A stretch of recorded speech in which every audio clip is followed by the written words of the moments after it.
Orúkọ mi ni Olúwatóbilọ́ba Adéoyè. Ìlú ni mò ń ṣe láti bí ọdún mélòó kan. Àyàbá ni, kò ń ṣiṣẹ́ tí mo jogún bá. Mo dẹ̀ máa ń lù ú.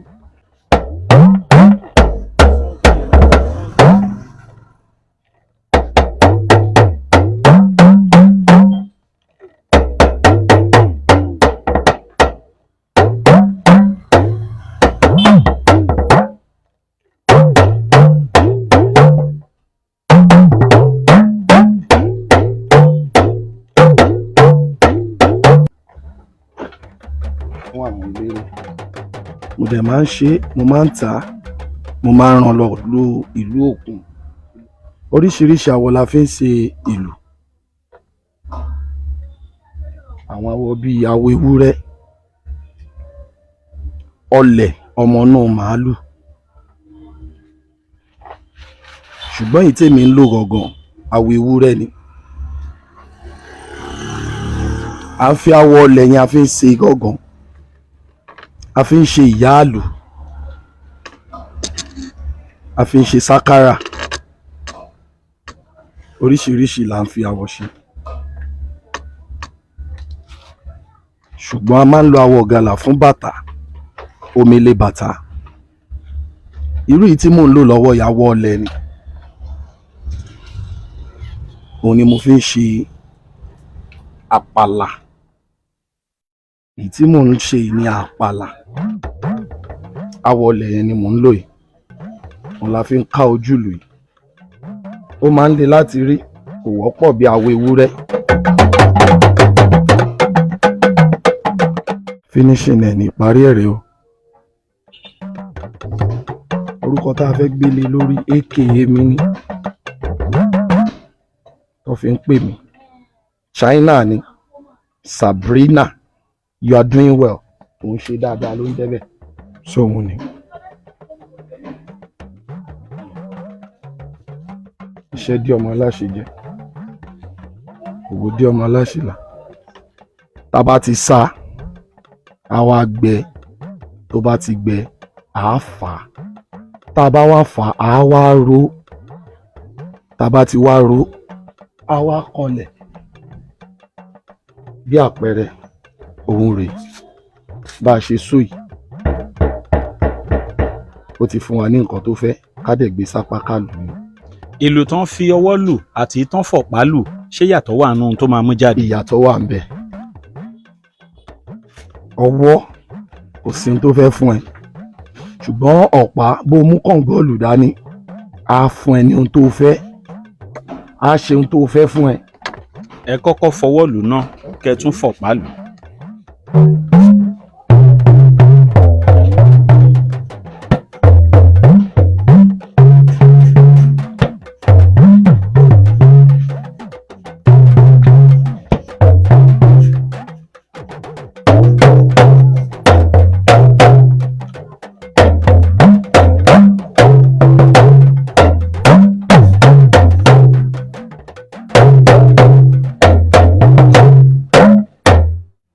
Ìyàtọ̀ wà nù ẹ̀.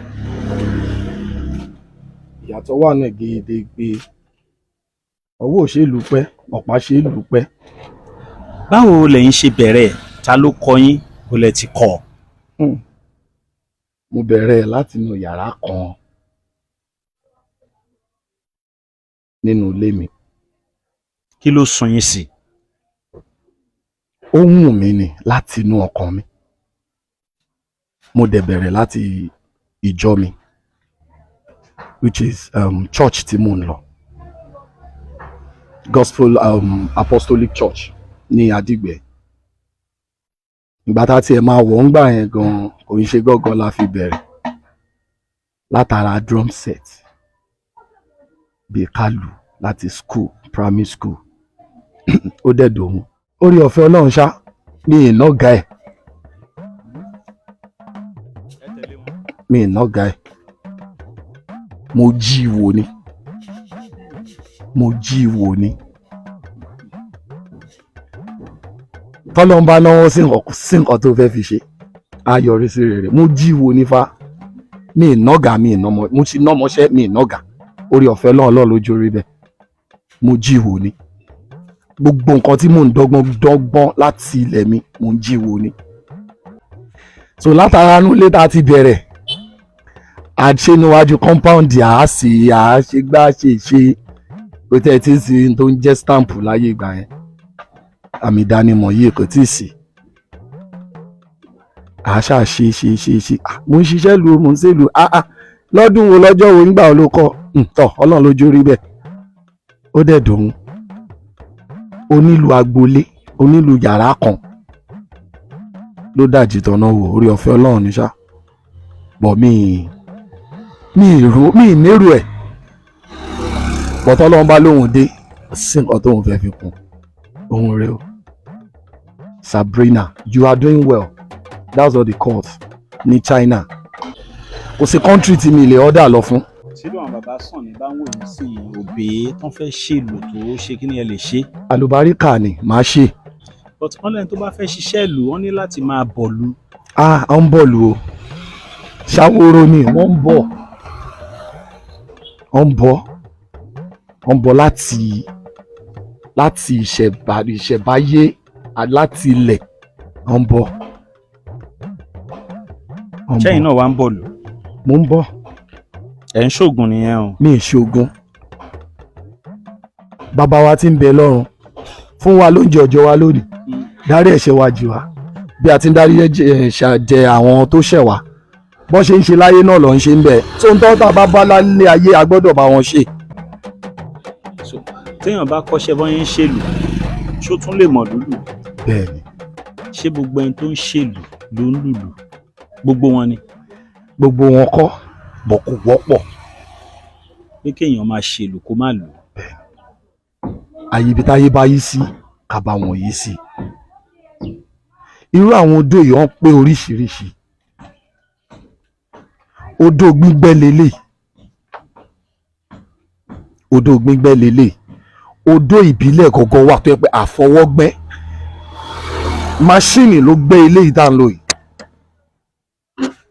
Machine ló gbé eléyìí tá à ń lò àwọn eléyìí ní àbáláyé èyí tí wọ́n fi ọwọ́ rọ. Amúnijẹun ọ̀tá ẹni orúkọ tó ń pe ìlú nìyẹn o amúnijẹun ọ̀tá ẹni amúnidé ìlú tí a ò dé rí ṣe mọ̀ pé kọ́lọ́ ń ṣàánú wa láyé àwọn bàbá wa máa ń lò kiri tá a fi gbowó ni. So kò síbi tí ìlú yóò lè gbéyàn dé lórílẹ̀‐èdè àgbáyé kò sí lọ́fi ní amúnijẹun ọ̀tá ẹ̀ amúnidé ìlú tí a ò dé rí ìṣọmọdé ìṣàgbà ni tó o bá ń lò obìnrin ò dẹ̀ ń gbọ́ kó má jó kò síbi tó o bá dé wọ́n á jó títí kan àwọn òyìnbó wa wọ́n ń jó ó lè má bàálù mu ọ̀ ń jó ìyẹn lọ ní amúnidé ibi tí a ò dé rí ṣẹ́rọ́ mi lè bàtà ẹ̀.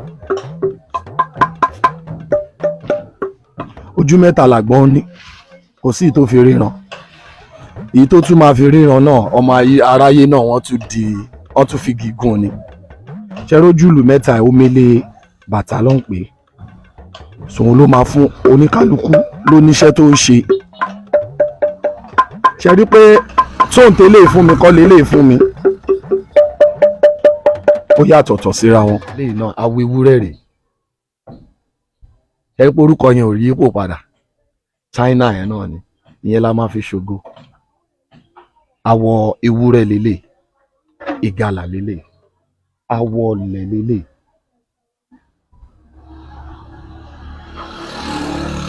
àwọ̀ ọ̀lẹ̀ lélẹ̀ ewúrẹ́ lélẹ̀ ọmọ inú màálù bóyá ó ń dàgbà kò lè gbéra mọ́ tó bá ti pa ẹran yẹn ìyẹn làwa máa lọ rà à ń rà ni. Wọ́n ṣe ní òkú ewúrẹ́ tí ń fọhùn bí èèyàn bí mo dẹ̀ yìí sọ lẹ́ẹ̀kan pé ọlẹ̀ lèmi máa ń lò níbi táyé bá yí sí ká bá wọn yí sí òun náà dẹ̀ ní aṣọ sínú omi ni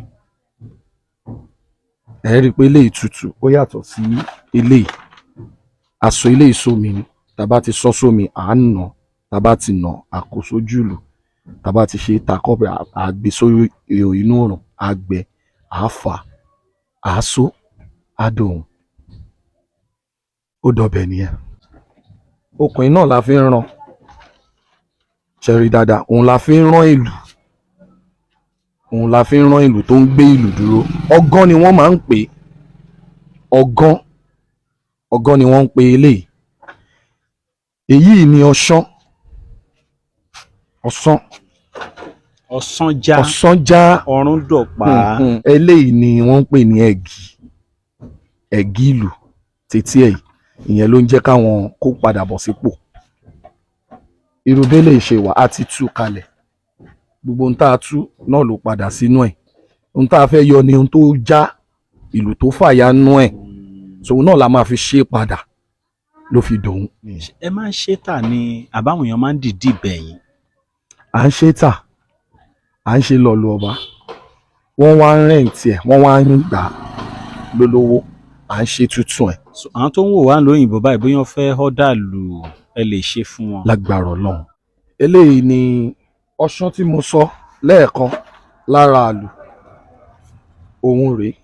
Ó tóbi jù báyìí lọ, oníkálukú ló ní oríṣi tiẹ̀. Àwa tọ́ tá a bá wá tọ́ àwa lọ, òun rèé. Bá a ṣe ń lọ rèé. Kí ni ìyàtọ̀? Tẹ̀rí pé ṣé Ọlọ́run tóbi?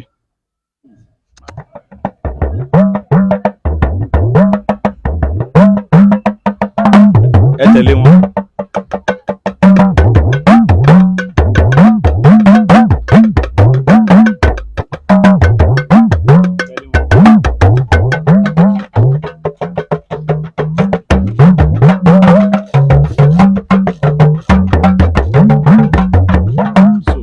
Pẹ̀lú òkè ń dùn púpọ̀ tẹ́nìkan bá lù, ìdí nìyẹn tó nílù fi máa ń pọ̀ lórí stage.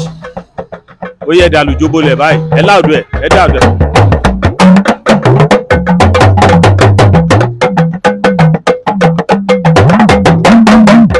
tá a bá ń lùlù lọ tójú kan bá ti bẹ́, sójú kejì lè fún wa sound tó dáa. A lè lò ṣùgbọ́n kò lè fún wa dáadáa mọ́. Tá bá rí àwọn tó wá fẹ́ ní ìbéèrè kan àbí méjì tàbí wọ́n wò wá, wọ́n fẹ́ rà lù tàbí wọ́n fẹ́ ọ́dà lù, ẹ bá a sọ tẹlifóònù nọ́mbà yín àti ibi tí ibiṣẹ́ yín wà. Number 6 Surulere Street ní Quarry Road, Abẹ́òkúta, ibẹ̀ la tẹ̀dó sí. So ẹ̀rọ ìbánisọ̀rọ̀ tọ̀dọ̀ mi ni 081 44 93 41 33 081 44 93 41 33. Tẹ́ bá dẹ̀ fẹ́ kàn sí mi ní TikTok or Facebook, Adioye Olúwatóbilọ́ba Samson, ẹ máa rí, ó máa gbé wá. Bá dẹ̀ jẹ́ TikTok náà, Adioye Tóbi, ó máa gbé wá.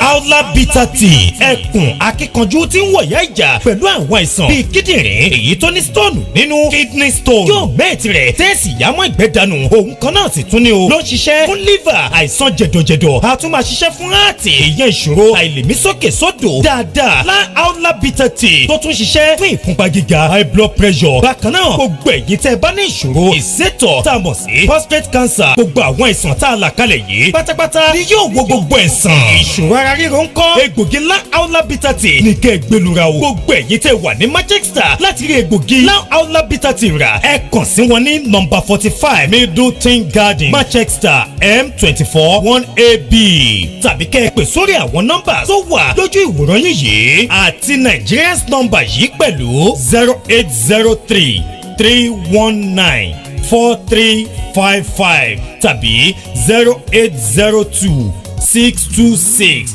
5000. Egbògi Aula bitter tea, ewé àtegbò pọ́nbélé wọ́n fi ṣe àgbékalẹ̀ rẹ̀. Pẹ̀lúra lónìí kò jẹ́rìí sí ìmọ̀ ìjìnlẹ̀ tiwantiwa.